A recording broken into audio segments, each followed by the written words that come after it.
In American politics, some moments pass by as just another headline. Others demand attention because they raise questions that cut to the core of democracy itself. What you're about to hear is one of those moments.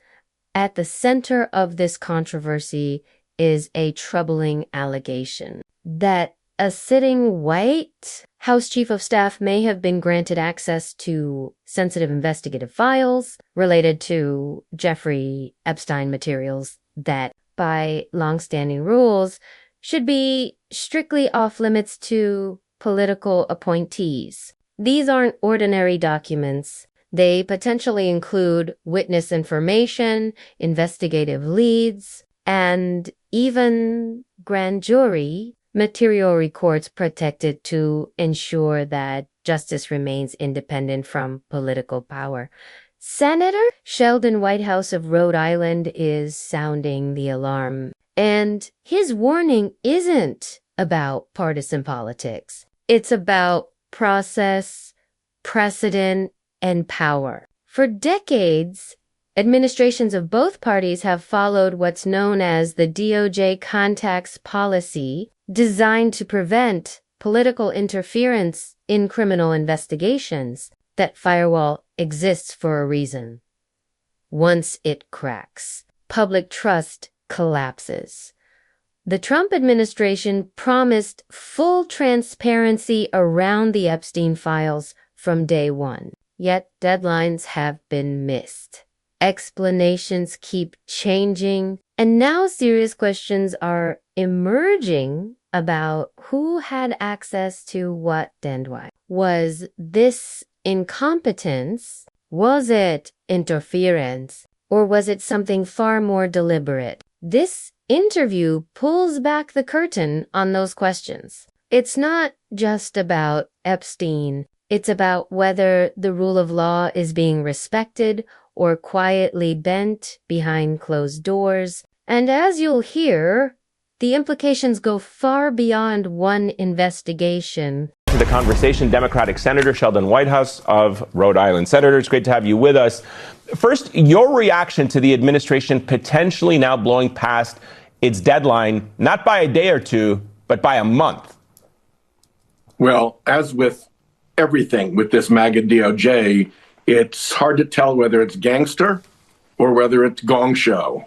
It could be gangster in the sense that they're trying to hide documents and they have a legal obligation to disclose them, and they're just trying to bull their way through their responsibilities in violation of the law. Or it could be gong show, that this is a bunch of incompetents who can't get their act together to figure out where the files are and understand what the size of the job is. But when you consider that they came in day one promising full disclosure of all the Epstein files, and you had Todd Blanche go running down to Tallahassee to interview Ghislaine Maxwell, and you had Kash Patel doing his search of all the documents, and Pam Bondi giving the binders of all the documents, and hundreds of FBI agents reviewing all the documents. The idea that it's only now that they realize how big the Epstein files are is, I mean, it looks like it's gong show more than gangster, but you can never tell with this crowd.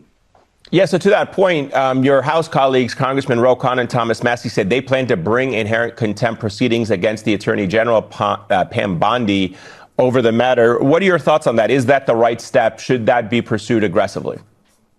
Well, I think they're in a good position to do this, having championed this legislation, and I wish them well. I think that there are a lot of unanswered questions. To the litany of reasons that they should have known what this problem was, they sent over the chief of staff to look at the Epstein files. Susie Wiles went over there. She said so in her Vanity Fair expose. So, what the hell's going on with that? Right.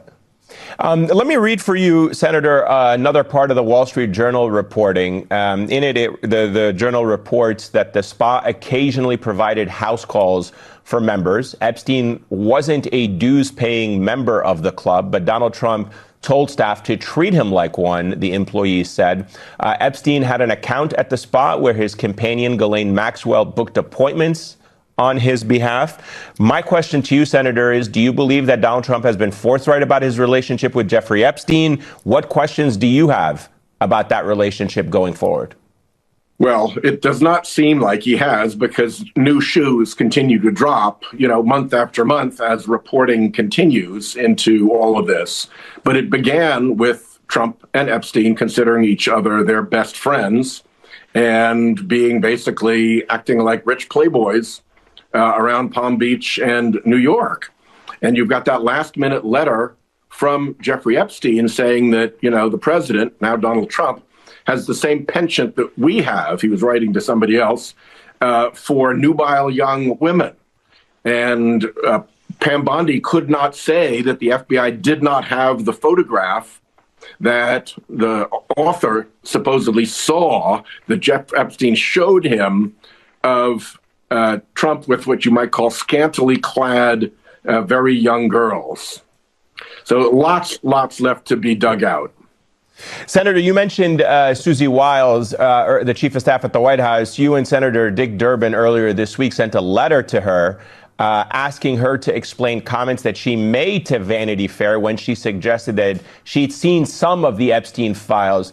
What did you specifically ask of her? And give us an update. Has she responded? What do you plan on doing next? No, she has not responded. This is not a administration that's much on responding. But we persist. We continue to ask the questions.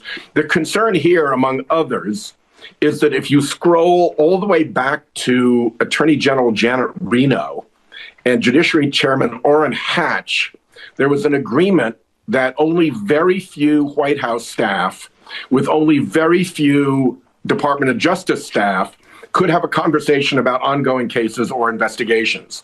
The idea was you didn't want little political minions in the White House talking to little political minions in the Department of Justice and sending, messages about what cases they wanted brought and not brought. So in this administration, it's more important than ever that what was called the contacts policy be adhered to. And the chief of staff to the president was never in the permitted group in the contacts policy. So what is she doing going over to look at investigative records, maybe even grand jury records that were being kept by the Department of Justice? So we want to know what she knew and when she knew it, the age-old political question. And we want to know whether this signals that the department is not, in fact, in compliance with this multi-decades-old contacts policy. Violation of the policy was part of what blew up Attorney General Gonzalez. So it's no small thing. Yeah. And, then we want to know what she saw, what they gave her access to. Well, to that extent, Senator, do you have Republican allies who, share your same concerns and questions? I mean, as I mentioned, Thomas Massie, there have been a few other Republicans on the House side, but I'm wondering from the Senate side, are there any Republicans who have the same oversight desires that you and your fellow colleagues, Dick Durbin, Democratic Senator from Illinois, have in trying to get to the bottom of this? Well, there's a reason that Chuck Grassley, whose name is often synonymous with oversight and whistleblowers, was not on that letter. And the situation in the Senate is that there's a big gap between where the Republican concern is about Trump's misbehavior and what they're willing to say publicly to create a potential confrontation with Trump. I mean, they saw what happened to Joni Ernst, for instance, when she was a possible no vote for Pete Hegseth. And I think they're very anxious to not get in the way of Trump's gang of more or less political thugs who will do everything they can to ruin their lives if they step out of line. But underneath that is brewing discontent that we see more and more and more. Yeah, certainly with more and more reporting coming out. And as you mentioned, also going into an election year, those calculations might change for some of those politicians. Senator Sheldon Whitehouse, thank you so much. Great to have you with us, sir. Appreciate it.